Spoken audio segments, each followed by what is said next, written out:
बिस्मिल्लाहिर्रहमानिर्रहीम, अस्सलाम वालेकुम। और सप्लाई चेन की ABCD के एपिसोड 2 के साथ मैं यानी मोहम्मद जियाद शेख हाजिर हूँ। आज हम बात करेंगे ABCD में मज़ीद 3 सप्लाई चेन के टॉपिक्स या टर्मिनोलॉजीज़ के बारे में, जिसमें नंबर 1 है असेसमेंट ऑफ सप्लायर, नंबर 2 है ऑडिट ऑफ सप्लायर, और तीसरी एक नई टर्मिनोलॉजी है ऑटोनोमेशन। मैं बात ऑटोमेशन की नहीं, ऑटोनोमेशन की करूँगा। तो हम बात करते हैं सबसे पहले assessment of supplier. Assessment of supplier से क्या मुराद है? असेसमेंट ऑफ सप्लायर से मुराद ये है कि आप जब किसी सप्लायर को सोर्सिंग के लिए अपनी कंपनी में इंडक्ट कर रहे होते हैं, या short form you can say कि आप किसी सप्लायर को जब सप्लाईज लेने के लिए सिलेक्ट कर रहे होते हैं तो आप उसकी असेसमेंट करते हैं। ये असेसमेंट कई तरह की होती है। सबसे पहले असेसमेंट आप ये करते हैं कि वो फाइनेंशियली स्ट्रॉन्ग है या नहीं है। क्यों करते हैं ऐसा इसलिए करते हैं क्योंकि बाद औकात आप जो है वो सप्लायर के साथ क्रेडिट पे काम करते हैं। तो ऐसा ना हो आपका 30-40 दिन का क्रेडिट पीरियड हो और सप्लायर जो है वो बाद में आए और वो कहे कि भाई मैं तो जो है वो मर गया, बर्बाद हो गया, और मैं आपके 40 दिन का या 50 दिन का क्रेडिट पीरियड बर्दाश्त नहीं कर सकता, मुझे मजीद पैसे दीजिए वरना मैं आपकी सप्लाई नहीं दे सकता। तो पहली चीज़ क्या है? सप्लायर की फाइनेंशियल असेसमेंट। दूसरी चीज़ सप्लायर की टेक्निकल असेसमेंट।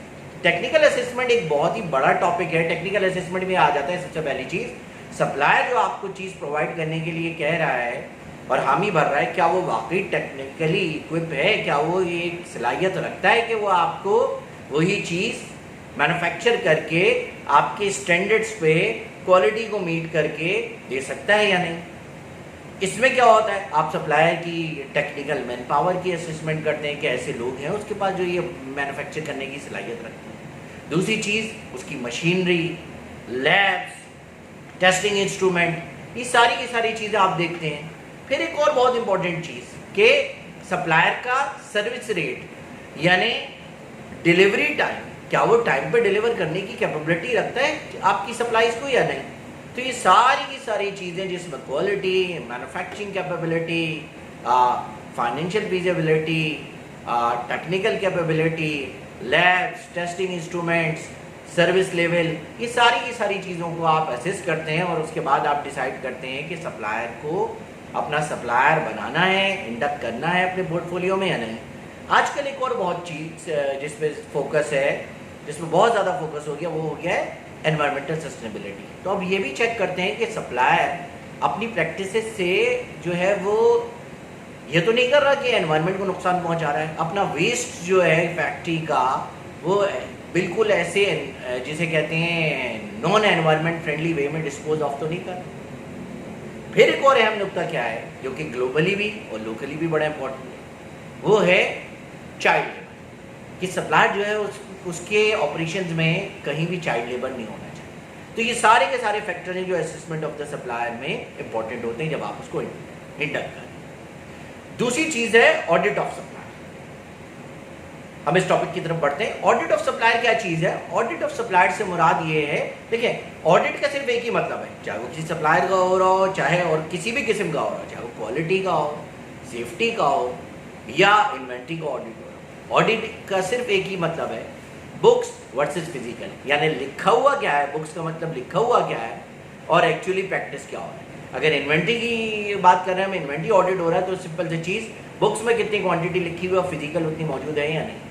सेफ्टी ऑडिट हो रहा है तो इसका मतलब है सेफ्टी के SOPs तो बहुत अच्छी लिखी हुई है, शानदार किस्म की, क्या वाकई वो प्रैक्टिस हो रही है या नहीं, दैट इज सेफ्टी ऑडिट। इसी तरह के बाकी जो ऑडिट्स हैं उन सब में यही होता है कि आप देखते हैं बुक्स वर्सेस फिजिकल, यानी SOPs क्या लिखी हुई हैं और एक्चुअली क्या प्रैक्टिस हो रहा है। तो सप्लायर ऑडिट में आप इन्हीं सारी चीज़ों को देखते हैं कि आपने उसके मैन्युफैक्चरिंग एरिया का ऑडिट किया कि जो मैन्युफैक्चरिंग प्रैक्टिसेस आपकी गाइडलाइंस के मुताबिक हैं वो फॉलो हो रही हैं या नहीं।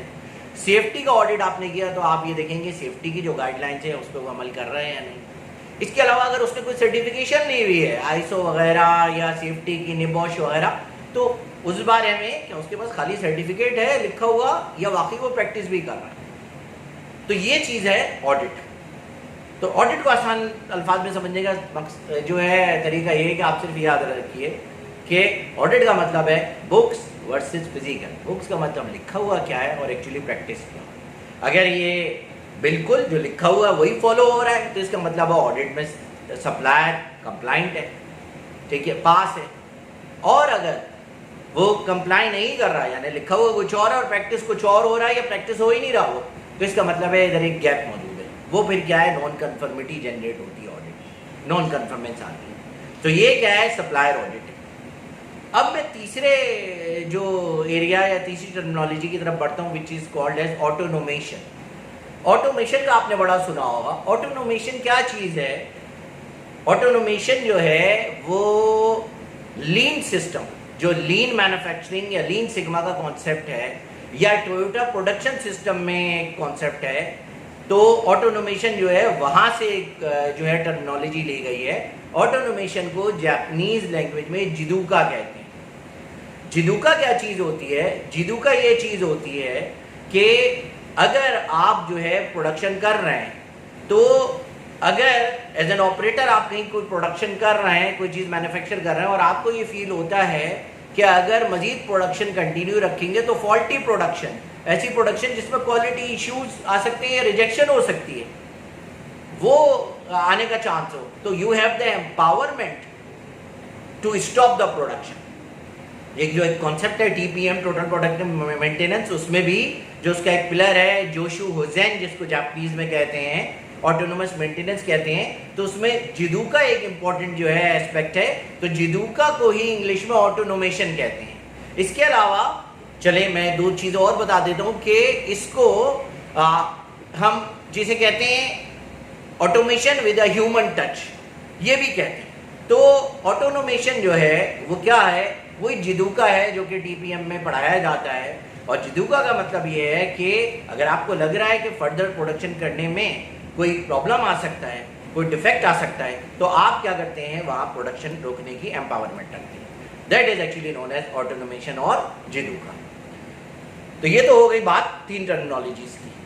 اب ہم آتے ہیں اچھی بات کی طرف. تو آج کی اچھی بات یہ ہے کہ دیکھیں میں ایک کانسیپٹ رکھتا ہوں اور میں ہمیشہ اس کے بارے میں یہ کہتا ہوں کہ ایک میرا پرسنل کوٹ ہے کہ ایجوکیشن اینڈ لرننگ اور you can say learning and experience is a never ending journey. Learning and experience in life is just like walking on an inclined plane. کہ لرننگ اینڈ ایکسپیرئنس یا knowledge acquisition کیا ہے؟ بالکل ایسے ہی ہے کہ جیسے کہ آپ ایک انکلائنڈ پلین یعنی ایک ایسی سطح جو کہ ڈھلان ہے اس پہ چل رہے ہیں. And the survival on inclined plane is that is lying in what? Continuously running, continuously moving upward. یعنی میں کیا کہنا چاہ رہا ہوں کہ learning and acquisition in life is just like walking on an inclined plane, and your sustainability at an inclined plane lies in what? In continuously moving in the upward direction. The moment you stop yourself, seize yourself, so that is the point, that is the time you will start backsliding.